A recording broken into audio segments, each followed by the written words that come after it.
O tema desta noite é: na igreja temos autoridade. Autoridade. O pastor Juliano, há 15 dias, falou que na igreja nós temos uns aos outros. E hoje o tema é autoridade. Eu quero convidar você a abrir a sua Bíblia no primeiro texto que nós vamos ler, que é João capítulo 10, versículo 17 e 18, enquanto alguém está achando a palavra, agora achou autoridade na nossa tela. João 10, 17 e 18. Veja, enquanto você está procurando, deixa eu dar uma introdução bem rápida, que nós vamos falar deste assunto, não da perspectiva sociológica, política, da nossa cultura. Autoridade não no sentido do autoritarismo, do abuso de autoridade, não no sentido da ausência de autoridade, não no sentido da democracia, não no sentido da autocracia, que é o oposto da democracia, mas nós vamos falar sobre a perspectiva de Jesus, porque quando nós queremos trazer um princípio para a nossa vida, nós temos que olhar primeiramente para a vida de Jesus. E o que Jesus vai nos ensinar nesta noite sobre a autoridade é o que nos interessa realmente. Eu quero convidar você então a ler comigo neste texto de João capítulo 10. Nós vamos ler 4 textos pequenos dos evangelhos. O primeiro, João 10, do versículo 17 e 18. Por isso é que meu Pai me ama, porque eu dou a minha vida para retomá-la. Ninguém a tira de mim, mas eu a dou por minha espontânea vontade. Leia comigo, por favor, aí na sua Bíblia agora. Tenho autoridade para dá-la e para retomá-la. Esta ordem recebi de meu Pai. Tenho autoridade. Há 2 palavras que acontecem para descrever a autoridade ou poder. E aqui nós encontramos Jesus dizendo: eu tenho autoridade, exousia. Vamos para outro texto agora, Lucas. Nós vamos ver 3 textos em Lucas. Primeiro está no capítulo 4. Capítulo 4, versículo 36. Capítulo 4 de Lucas, versículo 36 e 37. Todos ficaram admirados. Diziam uns aos outros: que palavra é esta? Até os espíritos imundos ele dá ordem com, que palavra está aí? Autoridade e mais além disso, poder. E eles saem. E a sua fama se espalhava por toda a região circunvizinha. Jesus dava ordem com autoridade, com poder. E os demônios, os espíritos malignos saíam, é o que o texto está nos dizendo aqui. Vá lá 4, 5 páginas para frente agora, se você está com a sua Bíblia em papel aí, não é? Ou 5 toques no seu celular para poder ir para o capítulo 9. Capítulo 9, versículos 1 e 2.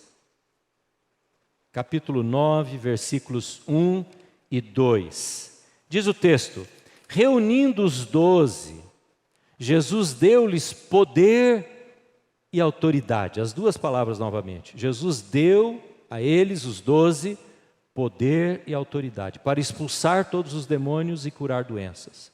E os enviou a pregar o reino de Deus e a curar os enfermos. Agora, mais um texto no capítulo 10. Um pouquinho para frente, é o último texto. Capítulo 10 de Lucas, versículo 17. 10, 17. Os 72, agora não mais os 12, tá bom? Agora os 72 outros apóstolos, outros discípulos que Jesus chamou. Os 72 voltaram alegres e disseram: Senhor, até os demônios se nos submetem em teu nome.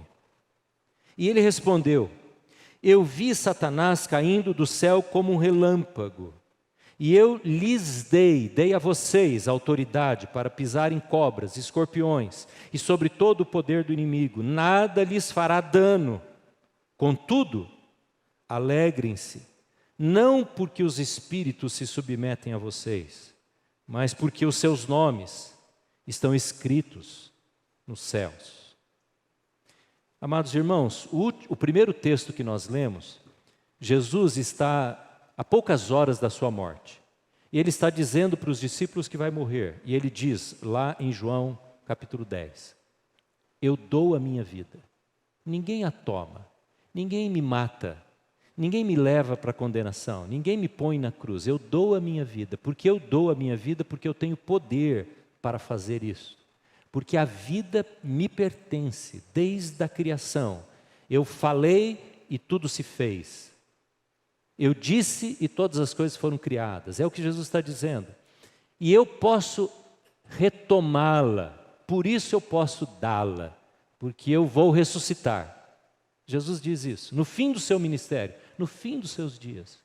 Mas antes, durante o ministério, ele chama os discípulos e fala sobre essa autoridade que o Pai havia dado a ele, que ele menciona lá nos últimos dias. O Pai me deu autoridade para dar a minha vida e reavê-la. Mas antes ele havia dito aos discípulos, discípulos, eu envio vocês para exercerem autoridade. E a autoridade e o poder que eu vou derramar sobre vocês, e Jesus estava falando sobre a presença do Espírito Santo, vocês vão poder realizar as mesmas obras que eu faço. Vocês vão poder curar, expulsar demônios, em meu nome, porque eu concedo a vocês, eu transfiro a vocês a autoridade que eu recebi do meu Pai. Depois ele chama os 72 e fala a mesma coisa. E são esses círculos concêntricos que vão saindo de Jesus e vão indo em direção a todos aqueles que creem, até chegar lá no Pentecostes, quando o Espírito Santo vem sobre a igreja, lá em Atos, depois que Jesus já está de volta ao Pai. E ele diz, vocês receberão o poder ao descer sobre vocês o Espírito Santo, e vocês vão exercer esta autoridade até os confins da terra. O que Jesus está nos ensinando nesse texto? Jesus está nos ensinando que há uma perspectiva dele, do reino de Deus, sobre a autoridade, que é a seguinte. Veja esta frase. Você só pode exercer a autoridade que Deus lhe dá, que Deus dá a você, se você e eu estivermos debaixo da autoridade dele. A autoridade que nós temos em nossa vida, ela é exercida e ela traz benefício, ela revela a presença de Jesus e ela abençoa pessoas, ela cura, ela restaura, ela é um reflexo da pessoa de Cristo na nossa vida, se nós estivermos debaixo da autoridade de Deus em nossa vida. Essa é a autoridade na perspectiva do reino de Deus, do Evangelho. Então, qualquer pessoa que exerce autoridade, seja ela política, seja no âmbito executivo, judiciário, legislativo, profissional, educacional, como estudante, como pai, como mãe, como qualquer pessoa, se ela não estiver debaixo da autoridade de Deus, ela não vai refletir o caráter de Deus, o propósito de Deus para aquilo onde ela foi colocada como autoridade. Então o tema desta noite é simples assim. Você exerce bem a sua autoridade e você vai trazer bênção para quem está debaixo da sua autoridade, debaixo do seu guarda-chuva de autoridade, se você, se eu, se nós refletirmos a submissão à autoridade de Cristo nas nossas vidas. Vamos tornar isso prático? Eu quero dar alguns exemplos apenas e a palavra hoje vai ser muito simples e muito rápida também. Olhe para Adão. Lembra lá do princípio, a gente sempre tem que olhar para o início.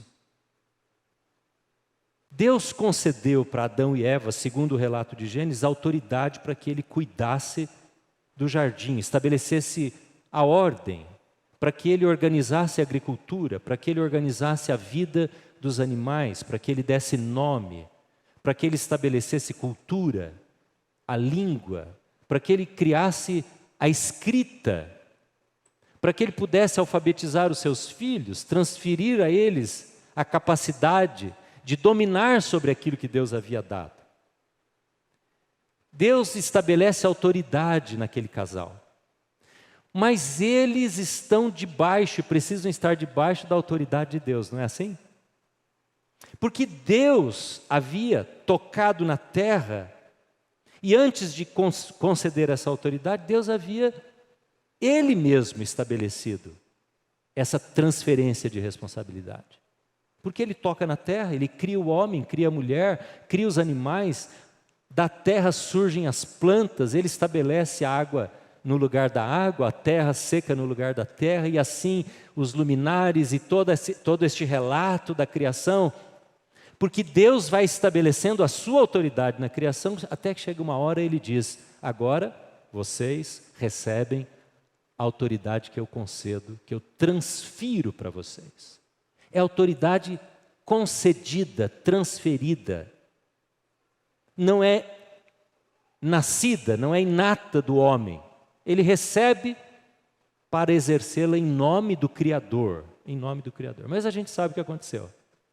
Quando eles desobedecem a Deus, aquela autoridade que havia sido dada para gerar vida é destruída. E a morte começa a reinar. Ao invés de nascerem plantas benéficas, começa a nascer espinho. Ao invés de haver vida e a reprodução natural dos seres humanos, começa a haver o domínio de uma espécie sobre a outra.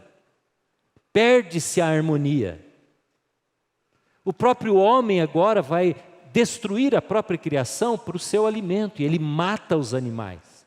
Mas o pior de tudo é que ele se revolta e ele se levanta um contra o outro nos filhos de Adão. E a morte aparece. Então toda aquela autoridade planejada por Deus cai por terra. Bom, aqui nós estamos estabelecendo a doutrina que é chamada na teologia de mandato cultural. Deus deu ao homem esse mandato: cuidem em meu nome, façam isso. Mas ele quebra essa autoridade por causa da desobediência, se rebela contra Deus, imita o anjo caído, que se torna Satanás, e segue a voz da tentação e perde o poder de autoridade. Então agora vem o abuso. Uma das primeiras coisas que Deus fala para o homem e para a mulher, Ele mostra, Ele avisa que haveria abuso. Abuso. Isso está em Gênesis capítulo 3. Então, abuso de mulheres não acontece agora na nossa sociedade, aconteceu lá em Gênesis, quando eles começaram a acusar um ao outro, e o homem fala para Deus: esta mulher é a culpada. O abuso emocional, psicológico, espiritual que o homem traz para a vida da mulher. O domínio será contra você. Cumpre a ti dar ordem a este abuso. Esta é a situação da criação. A destruição da autoridade. Agora, vamos trazer um pouquinho para nós. Porque o que você e eu vivemos hoje, no que diz respeito ao mau uso de autoridade, é reflexo dos nossos primeiros pais. Mas como é que isso acontece? Vamos pensar nas nossas relações familiares um pouco. Deus nos dá autoridade em casa. Vamos pensar no nosso jardim, no nosso reino. Aquilo que Deus concede a cada um de nós. Se você é mãe, se você é pai, se você tem filho, se você não tem, não importa. Nas suas relações com seus pais, nas suas relações com a sua família estendida, com as pessoas que fazem parte do seu grande núcleo familiar ou do pequeno núcleo familiar. Deus deu para nós autoridade. E Ele quer que as relações familiares sejam vividas debaixo da sua autoridade. Então, para facilitar isso, eu vou falar assim, para facilitar a minha comunicação com vocês. Aquilo que diz respeito à nossa vida na família, eu vou chamar de autoridade do andar térreo. É aquilo que compete ao nosso dia a dia. É o namoro, é a relação com os pais, é o casamento, é a honra que você dá como marido à sua esposa e vice-versa. É a maneira como nos tratamos em casa. Isso é o andar térreo. É aquilo de mais básico que faz parte da nossa existência como a célula maior ou mais próxima de todos nós, a nossa casa. Mas quando nós somos colocados sobre a autoridade, como autoridade, estamos sobre esta situação e é nossa responsabilidade, nós precisamos olhar para o andar de cima. O andar de cima é como Deus quer que eu e você, exerçamos essa autoridade. Então pense no seu papel de marido. Deixa eu falar para os maridos aqui. Há uma expectativa de Deus em como eu e você vamos nos relacionar com o cônjuge. Deus quer que você trate a sua esposa da maneira como Ele está planejando, desejando, da maneira como Ele estabeleceu o relacionamento para ser assim vivido. E vice-versa. Portanto, quando nós nos desviamos do propósito de Deus, na autoridade que Ele deu para nós, que Ele entregou nas nossas mãos, nós estamos vivendo no andar térreo de maneira que não honra o andar superior, a vontade de Deus, o propósito de Deus.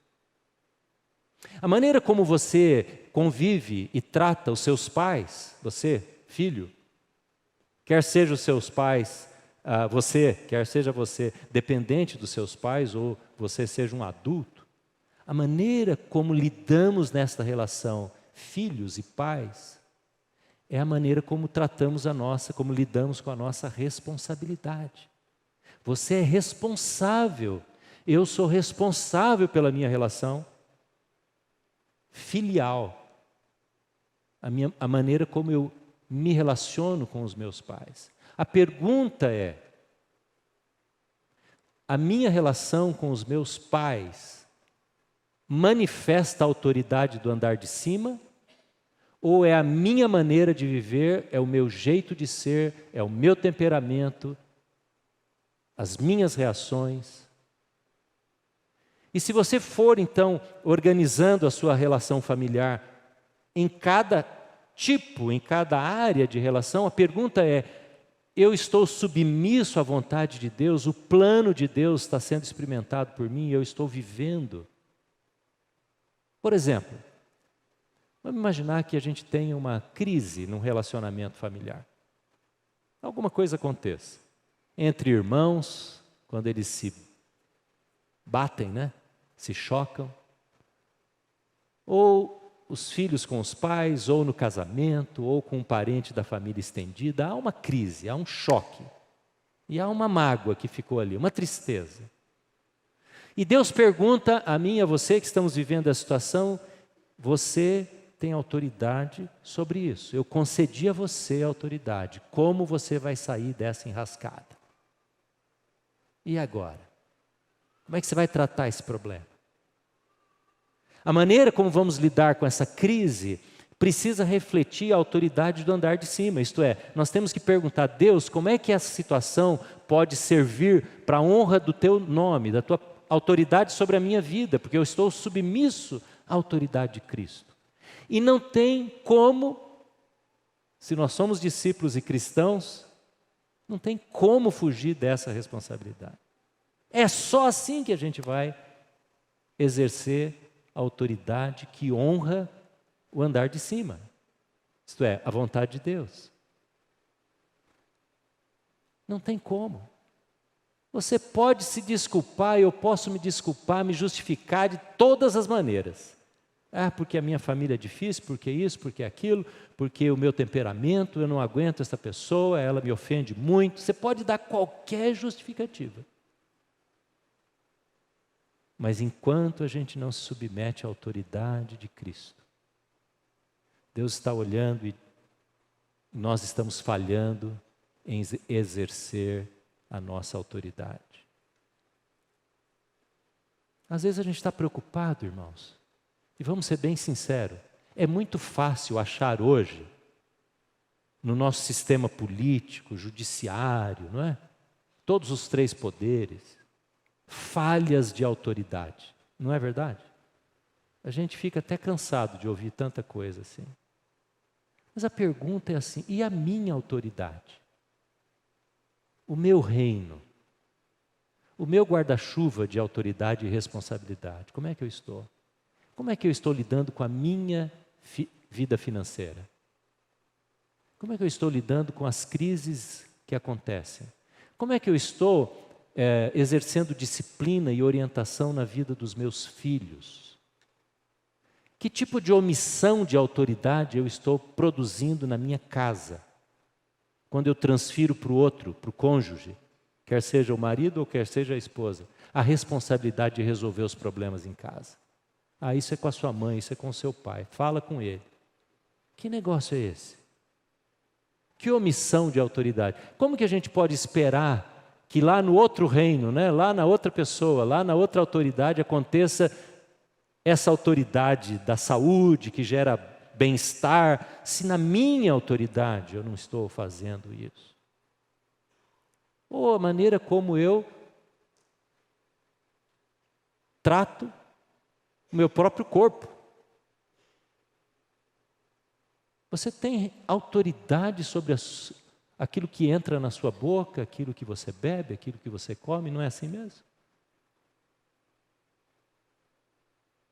Ninguém impõe uma comida para você, impõe? E nós precisamos olhar para a nossa vida e dizer, será que isso, Senhor, a maneira como eu estou cuidando do templo do Teu Espírito Santo, e a gente fala isso com uma teologia bonita, né?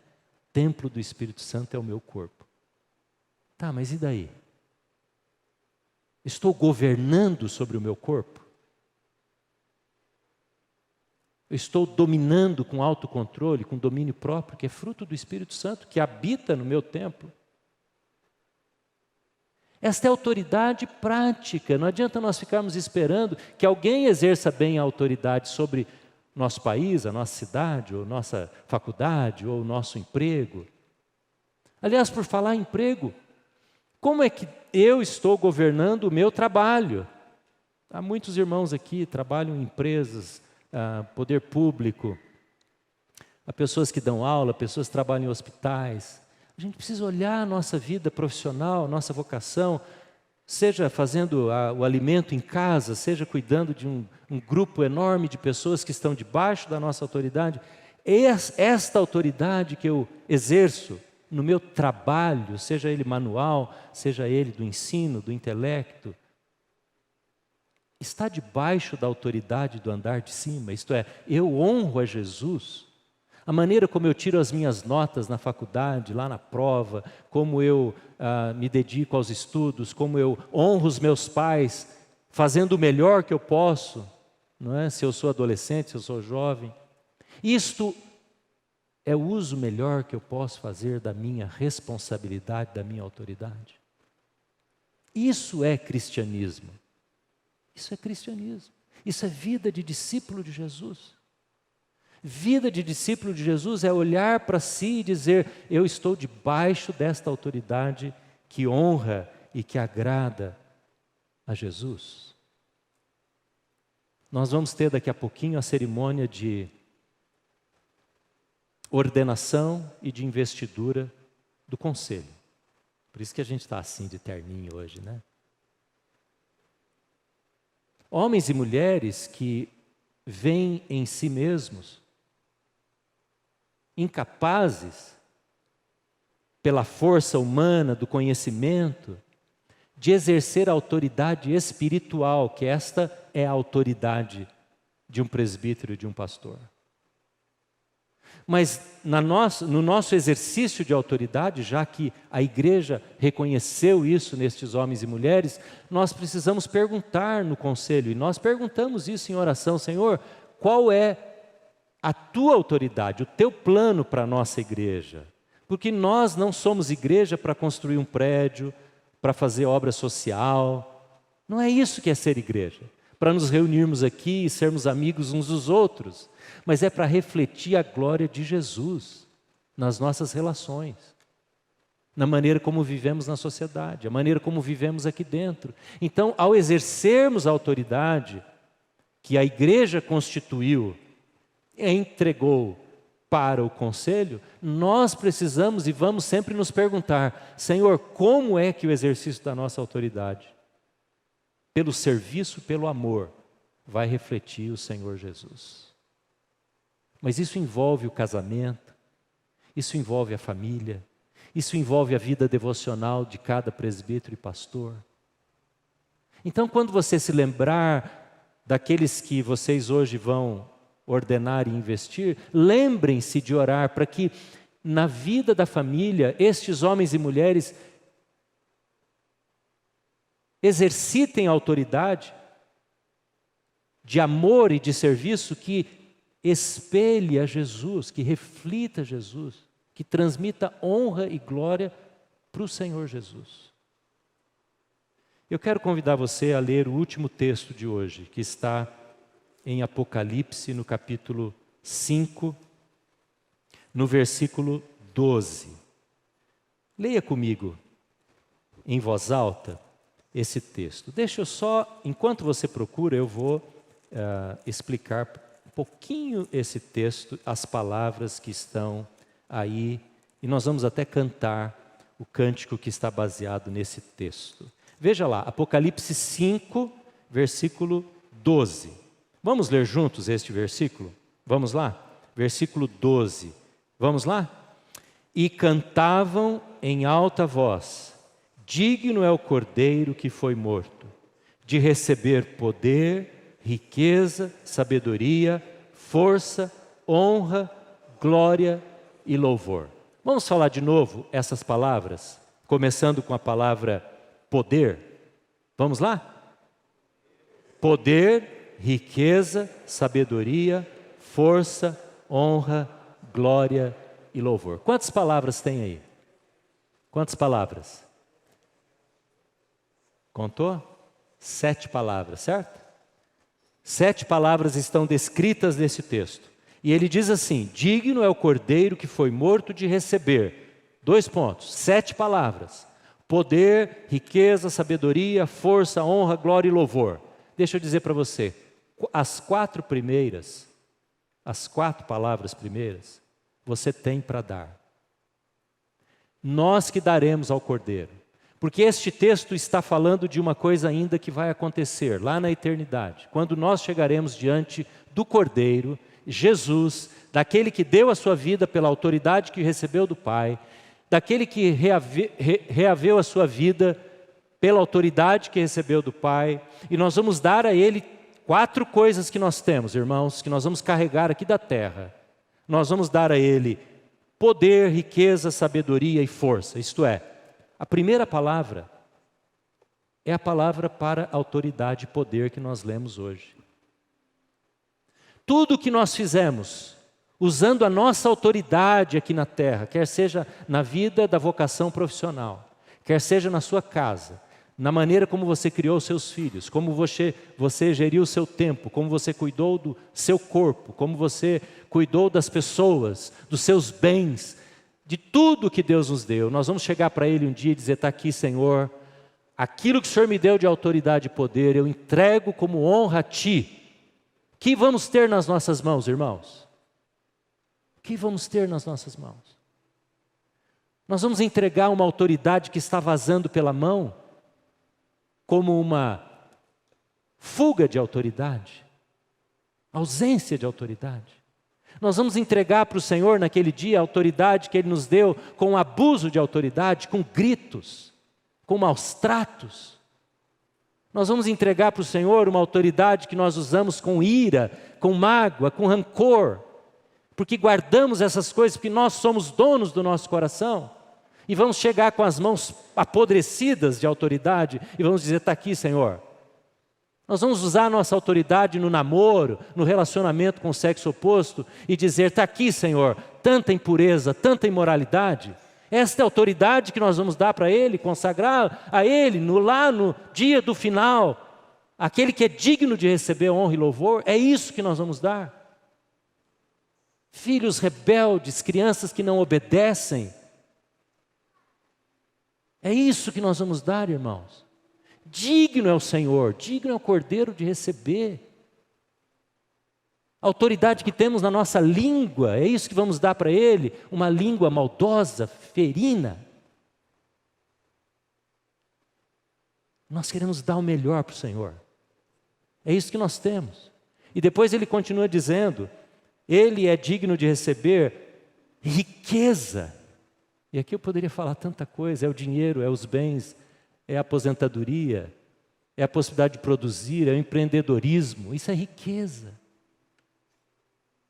Depois ele continua dizendo, força, a capacidade de criar, de inovar, de inventar, de arrumar a casa, de fazer coisas bonitas, isso é força. Ele nos dá a força física, força na mente, força nas emoções. E ele termina falando da sabedoria, sofia, conhecimento, o que você aprende, o que é transmitido a você na faculdade, nas suas pesquisas, nos seus estudos. Nós vamos entregar tudo isso para o Senhor. É a Ele que está sentado no trono, digno de receber. Portanto, irmão, só nos resta dar aquilo que nós temos, porque as outras 3 coisas você não tem, eu não tenho, que é honra, glória e poder, isso é só dele. Nós não vamos dar, nós vamos reconhecer que Ele é dono da honra, da glória e do poder.